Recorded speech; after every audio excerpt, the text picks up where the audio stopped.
Hey everybody, Adam Savage, and I am at a remarkable place, KNB EFX in Los Angeles with Greg Nicotero. How are you, my friend? Good, buddy. How are you? Really good to see you. What a day. I know, and we have not filmed here before, and that's crazy because you guys are almost 40 years in the business. Yeah, it's kind of a milestone. I'm really proud that we're sort of the longest running effects company because everybody else has changed hands or changed names or partners or whatever, and I'm the sole survivor. Okay, so I want to. Can we start with the beginning? Can we start? What is the origin story of KNB? The origin story of KNB is I moved to Los Angeles in 1985, and I lived with Howard Berger. Okay, the B of KNB. The B of KNB. I stayed at his house and slept on his couch, and the day that I landed, I met Bob Kurtzman, because Bob and Howard had worked together at John Buechler's studio doing effects and stuff like that. So I met everybody in town. Like that first, I met Steve Wang and I met Matt Rose and I met like all these guys who would go on to become legends in the effects industry. Bob and I worked for Mark Shostrom for a couple years, Deep Star 6 and Phantasm 2 and Evil Dead 2 and Howard at that time was working with Kevin Yeager. This was right after Evil Dead 2. So Evil Dead 2 was kind of the first movie that the three of us went, wait a minute, each of us has different skill sets. Yeah. So together, the three of us, like we complement each other really well. How long was that production of Evil Dead 2? 86. I think we started in March and we wrapped in, I want to say, August. We prepped the movie in Pasadena, and then we went to Wadesboro, South Carolina, and shot in an old abandoned high school. The gymnasium was where the sets were built. Amazing. And we all had different rooms, like art department had one room and costumes. And so it was very, very independent film vibe.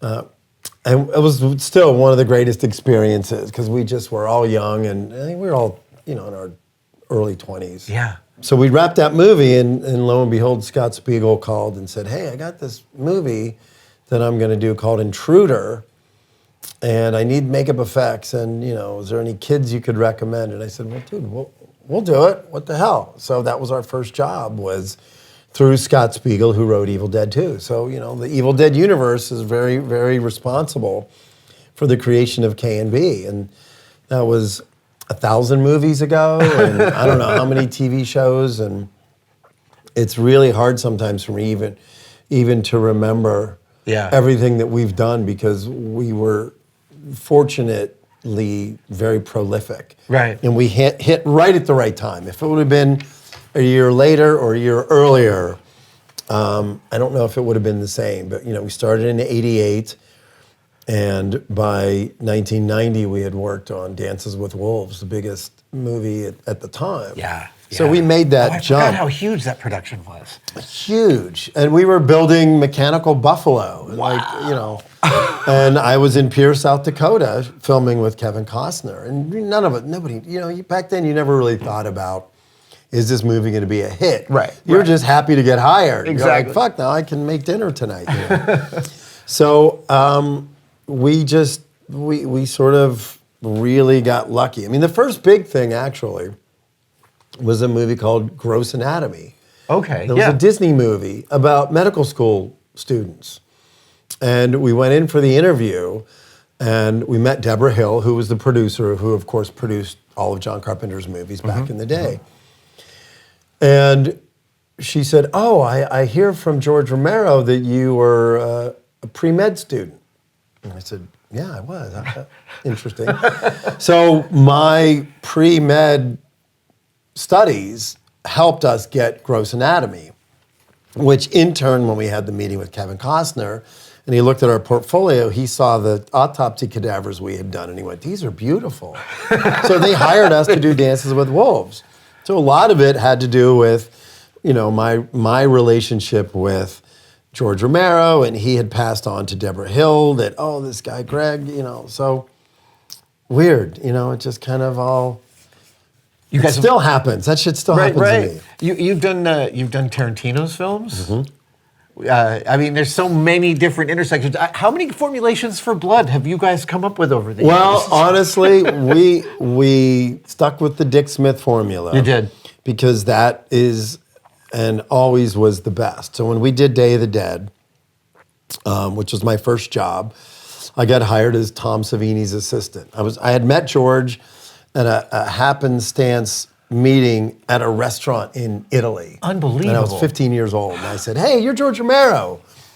And he looks around. And I said, hey, I live in Pittsburgh. And he said, oh, you should come visit the office. And I got my driver's license and then went to visit George Romero at his offices. And that's how I sort of That's amazing. fell into the movie industry. Like the one guy that's not in Hollywood just happens to live about a half an hour away from me. That's unbelievable. Yeah, it was crazy. It's still like to this day. And it gets weirder. It gets weirder because of course I was a big horror movie fan before I met George, but I knew who he was because of Night of the Living Dead. And so the irony is they're getting ready to shoot Creepshow, and he goes, hey, do you want a job? We need like production assistants, and and I said, well, I'm getting ready to go away to college to study pre-med, so probably not, but can I just visit?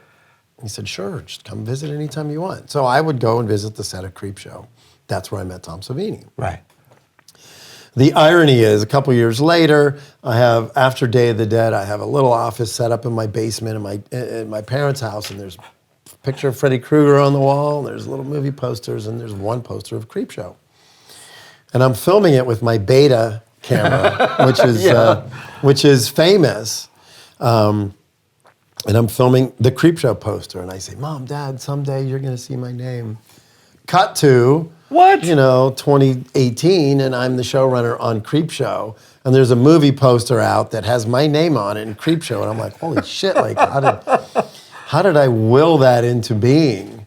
Well, you did. I did. A pure manifestation. Interestingly enough, though, one of the things about Tom that I loved was Tom documented everything. Savini had an old VHS camcorder that you plugged into the player and recorded. So he was recording video of everything. He was recording video of everything. Wow. So, and my dad's a big gadget guy, so I had a Beta recorder where you stick the tape in and you put it on your shoulder. Nobody had that back then. No. But on Day of the Dead, if you ever watch any of the DVDs or any of the behind the scenes, I was filming all of that for Tom. All of it. Amazing. So when I moved to LA, I just thought that's what everybody did. Right. So I unwittingly or unknowingly was documenting the making of all these classic movies that have become part of pop culture. Evil Dead 2, like all the behind the scenes of Bruce and Sam and Rob Tappert and all of us all exist because I had this camera on my shoulder. And this was 1986 when nobody gave a shit about you filming something on set. Now, you're not even allowed to have a phone on set. Oh, yeah. But back then, and then I ended up even putting it in our contract at one point that I had the right to document everything, which included photos on set and videoing on set. And we got away with it for a long, long time. Amazing. So our digital archives are Nightmare on Elm Street movies and Halloween movies and Evil Dead. And so I have this archive of hundreds and hundreds of hours of footage that I shot on set. And you've been doing it since the beginning, so it's not like you ever had to play catch up with the documentation. No, it was, and I went back the other day and was looking at some footage that I had shot at Bob Burns' house in the early 90s, of just me walking around and filming props and filming his collection. So nowadays, everybody can do it on their phone, but back then, you had to make the conscious decision. You got to bring your camera, you got to charge the battery, you got to put the tape in, and you got to start filming, and you have to hope that somebody doesn't say, would you not do that? Even still, people don't record enough of their stuff. They don't take enough pictures. I'm always telling people, you are going to want to see this stuff later on. Yes. You're going to want to see it in progress. Well, and what I tell people now, I remember we were working on Walking Dead, and one of the actresses, Sonequa Martin Green, was pregnant. And she's about to have her first baby. And I said, I'm going to give you one piece of advice. Go buy a video camera. Don't shoot shit on your phone, because if you're filming it on your phone, you'll shoot for 30 seconds and you'll stop. Right. But if you have a camera, you don't feel compelled to cut. You're going to constantly be recording because you just have, it's human nature. What am I going to do with a clip that's 4 minutes long on my phone? So I would tell people, any of my friends that are having babies, I'm like, go buy a good camera that you can shoot video with, because you're going to want to be able to roll for 5 minutes at a time, 10 minutes at a time. Amazing. So, well. All right, so you guys have done so many different things. We have a couple of examples here. Little Can we babies, talk through yeah. these a little bit? Yeah. This is a maquette, am I right? This is a maquette. We did some puppet versions. This is from The Mist. Which is amazing to see it. I know, he's so cute. So clearly, he's beautiful. So, Frank Darabont, who's one of my dear friends, called me when they were doing Shawshank Redemption and said, hey, we're doing this, I'm doing this movie, my first film, and I need some makeup, some age makeups, and I recommended some people. And then all of his other movies subsequent from them, we ended up doing the effects. We did The Green Mile, we did stuff on The Majestic, we did The Mist, Walking Dead, of course, was the big thing. So with The Mist, he had tried to get it going quite a few years before we actually made the movie. And then when we finally got the green light, it was a quick shoot, 6 weeks. Wow. 6-day weeks. And we hired Bernie Wrightson to be one of our key illustrators. And we were designing all these monsters. And the idea was that we knew that a lot of the creatures were going to be CG, but we would have practical versions of them as well. The four-winged pterodactyl creature and the tentacles, and then the spider. We had a big full-size, 4-foot spider. Were some of these practical animatronics, or were they lighting references? There were some animatronics. There's a scene where there's a military guy who is all webbed up in the Stephen King pharmacy, and he falls and explodes, and baby spiders come crawling out. So we built a full-size body of the actor with a little trap door in it. So when the body hit the ground, there was a piston that went in the chest. So when the body hit the ground, the piston would activate the chest to explode open. Oh my God. We put blood and stuff, and then the visual effects guy added all the little baby spiders and stuff. So there was a lot of crossover between digital and practical. So this was the spider that we designed. It was between Bernie Wrightson and Mike Broom, who also did a lot of concept work on it. And the cool thing about this is these are porcupine quills. They are porcupine quills. I was wondering what they were. Because it's really difficult. A lot of times when you're trying to do hair on a larger scale, you'll use feathers. Yes, that's what I thought these might be. You'll strip the feathers. Yeah. Or in this instance, you'll use quills, because they scale up better. They're if you put real hair on this, it would never scale. Yeah, no, scale up or down. No. So this was one creature, and look, we've done between Spawn and a Creepshow TV series and The Violator and we've done a lot of really great creature stuff. We've done dozens of werewolf projects and zombie projects and vampire projects and monster. And then this is from Predators. This was the 2009, 2010. I don't remember what year it came out. The Predators.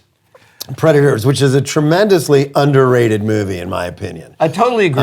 Robert Rodriguez produced it. Nimrod Antal directed it. So we not only got a chance to do the classic Predator, but we also did a bunch of other variations because they're on another planet, and there's some Predator dogs and Predator characters.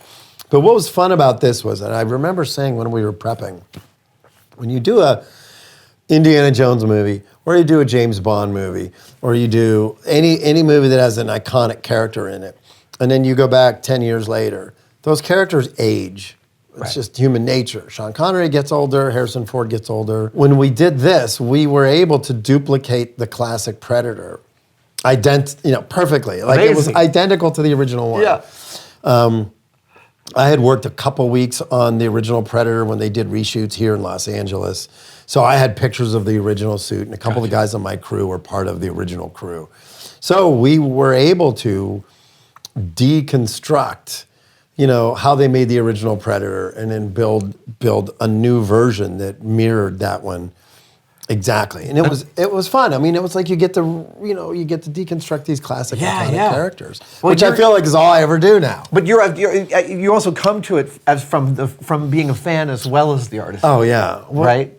So look, that's why we're here, right? Yeah, I think you and I are probably on par. You might have me beat. I will concede in terms of being a hardcore fan, but that's why we keep coming back. That's why we look at pieces like this. And the funny thing about this is, what do we say, 18, 17 years old? Yeah.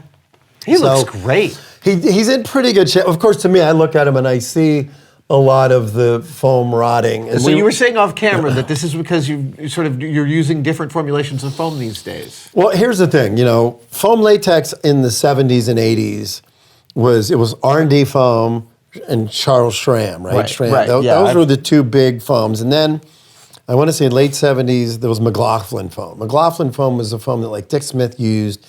It was very soft.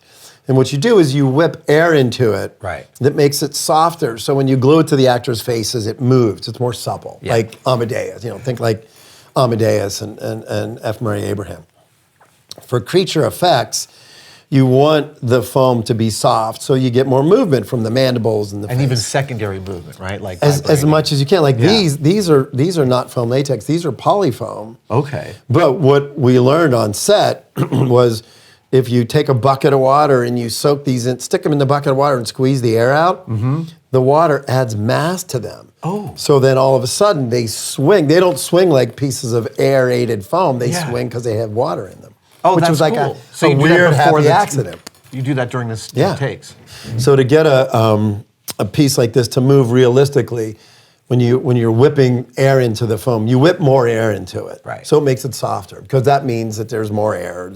There's like bubbles inside the foam. The problem with that is, as the foam starts to deteriorate, the cell structure starts to break down, and the softer the foam is, the more it breaks down. The PAX paint on the outside holds it together. Oh, so it's being held together by its own paint job. Yeah. And we'll talk about that a little bit more later, but we haven't restored this piece yet. But we've been getting into a lot of conservation and preservation of some iconic prop pieces. You do work with Tom Spina, who's a good friend of ours. Tom Spina is the preeminent guy to do restoration. Not only is he, like, if he was sitting here, we'd all be battling for nerd supremacy. That's true. But he's a great guy. He's super smart. We've done some restoration on pieces from my collection.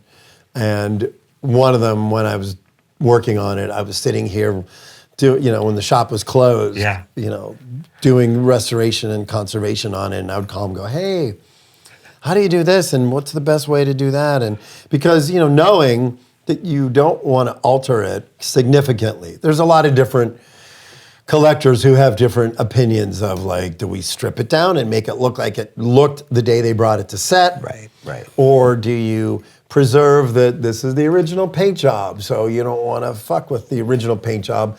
You would patch those areas and just detail, repaint. It's whatever the collector's preference is. Yeah. So for me, I kind of like the idea of I like it looking like it looked the day that it was on set. But that takes a lot of work, and then you have to really make hard decisions, like the Howling Werewolf that we're going to look at. I'm curious, so I can see, some of the mechanics peeking through here. Were you copying the mechanics of the original Predator, or are you guys coming up with, did the director want something different? Well, look, we wanted this to be as accurate to the original as possible. So, the funny thing about it is there's a chin cup in there so that the actor can open and close his mouth, but the majority of the mandible work was all... That's all puppeteers. Was all radio controlled. Gotcha. Even the actor's eyes were his real eyes with contact lenses in. Right. So it wasn't like we built a mechanical head that had mechanical eyes that could blink and move around. We used the real actor's eyes. I mean, I believe Steve Wang designed this character when he was working at Stan Winston's, and it's one of the most iconic designs. I agree. I mean, I remember seeing the movie in the theater and just being like, oh, holy shit. Even after I worked on it and had seen it in person. and seeing it in the movie and just thinking like and that you're using the actor's mouth, the actor's eyes, you know. I want to tell you, the paint job of this is absolutely magnificent. That's all Steve Wang, you know. Really? Steve really sort of redefined the way people painted creatures in the 80s. How so? Because he brought this amphibian sensibility in terms of the way he painted. Wow. He did a movie called Hell Comes to Frogtown, and he had all these frog characters. And they were all painted a very, very specific way in terms of utilizing nature and mimicking those color palettes. He and I first met on Deep Star 6. We hired him to come and paint the creature. I remember that movie. He was, Sean Cunningham was like the Abyss, Leviathan, and Deep Star 6 were like all battling. Jose Ferrer? Deep Star 6? Miguel. Miguel Ferrer, that's it. Yes. Greg Evigan, Miguel Ferrer, Cindy Pickett, Matt McCoy. And Sean Cunningham directed it, or produced it. Anyway, it was fun. I'm hearing a lot of, for a long time, everyone was complaining that there was too much CG in movies, and there's rumors or like there's a cultural shift that feels like we're moving back to practical effects. Are you seeing or feeling a greater return to practical effects these days? Everybody says that. The people, it makes me laugh how people desperately want to control the narrative by saying, hey, the box office is back. Hey, practical makeup is back. Hey, guess what? It's never left. It's always been there. It just depends on the project. You know, I always tell the story about seeing Jurassic Park for the first time and the seamless blend between the Stan's animatronics and ILM's digital work, and how I always looked at CGI as another tool in the palette, in the artist's box. Practical makeup effects is a tool in the box. CGI is a tool in the box. Physical effects, smoke, rain, that's a tool in the toolbox. So the practical stuff is always, it's always there, and it's really never going to go away because we have guys like me who are tenacious about fighting for the art form that we love. Yeah. The one thing I would say is, as you have younger filmmakers coming onto the scene, and I'll use people like Alex Aja and Eli Roth and Guillermo. You know, Guillermo's a perfect example because he was a makeup effects guy before he became a director. They want to use practical stuff because they're comfortable with it, and it's the stuff that inspired them. You know, they want to make something like John Carpenter made when he made The Thing. You know, I just think the whole like, hey, practical effects are back. It's a fight. I don't know why everybody's fighting about it. I mean, it's the tool in the toolbox, and a good director and a good filmmaker knows how to use his tools judiciously, so that if there's too much CG, the audiences might be turned off by it. If it's too much of one thing over another, it's a really delicate balance. So as you're also frequently producing things, as a producer, it sounds to me like you don't want to lean in any specific direction. It's about what tool solves the problem in front of you. Yeah. And look, it sometimes it comes down to budget. Yeah. It comes down to shooting time. You know, when we were doing Creepshow, we had 3.5 days to shoot a segment. And every segment had a practical creature in it. But there were times when I was like, hey, so maybe we should just put some green rods on it and just erase the puppeteers. Because the amount of money and time it would take to build a full mechanical werewolf would be cost prohibitive. But because I was also directing the episode, I said, we'll build the set. When we built the set, I told the production designer to put a scaffolding on top. So we were able to get on top of the set and run rods through the set to the top of the puppet so that you could operate the puppet head through rods in the ceiling and just erase the rod. So to me, that's the perfect marriage, is using visual effects to augment a practical piece that wouldn't normally be able to be done. Producing nowadays is really strange, and I think the television world has sort of infiltrated into film in terms of the way that they prep things. Because when you're working on a TV show, you have a concept meeting, where everybody gets together to talk about the episode, or you talk about the movie. Right. And then they split off and they have individual meetings. Wardrobe, makeup, special effects, stunts, props. Yeah. And then when they're done, they have a production meeting when everybody gets back together again, and then they go off and start shooting. But those f***ing people never talk to each other. Right. There's one project that we're working on in particular where the producer would just call me and say, hey, so we don't need that piece anymore. CGI is visual effects is gonna do that. Hey, we don't need you to build that because makeup is gonna do that. And what really frustrated me about that particular situation was you're not even part of the conversation. Somebody's just dictating to you. Because when you work on a show like Fallout and you have the creative showrunners and the producers who are very knowledgeable and very open to collaborate, and you pitch an idea to them and they go, that's a great idea. You can't do meetings on Zoom because you're never gonna have that same creative energy that you have when you walk into a studio like this. Right. And you smell the clay and you see the sculptors and you see the guys painting and grinding and making molds and you go, wow, this is an industry, this is a business where you have a lot of creative people that are doing a lot of things in concert to make it work. And that's the thing that I think the film industry is really lacking in, is that level of collaboration. I think people are starting to forget that it's not just a Zoom meeting with one department, that part of the happy accidents that occur when you're working with creative people that are gonna come up with something that is magical and amazing. It's a collaborative art form. It is, without a doubt. It's not just like, hey, tomorrow's stunts and then the next day is visual effects and the next day is wardrobe. You can't compartmentalize a great film into tiny pieces. No, because that's how producers control it. And then they just, when we did Creepshow, it was tremendously rewarding because I was the showrunner. Right. I could design whatever creatures I wanted. And when we got on set, like the crew was kind of like, feels like what it used to be like. Yes. Where it's a bunch of scrappy people that, you got a couple days to shoot it and you just got to know what you're doing and set it up so that you're not going to spend 4 hours shooting a creature. You're going to spend 25 minutes maybe. You got to know what you're doing and jump in. And it was really fun. And I think the crew gets excited when they see you wheel a big monster on set.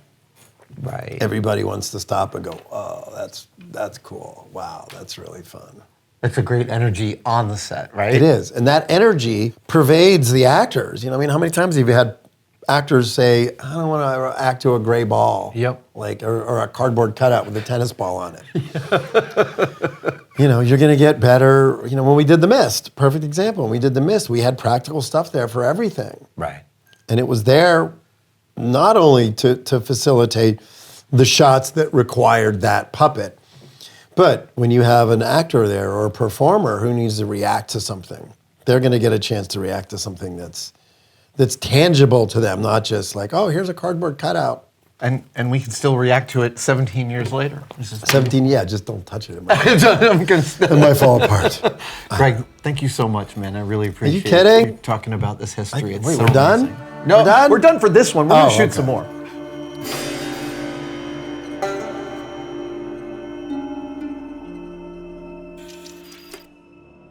I really appreciate you watching all of that. And if you are pondering right now what to get for the maker, tinkerer, or general obsessive in your life, or what to get yourself, I'd like to humbly suggest our brand new Savage Industries Shop Apron.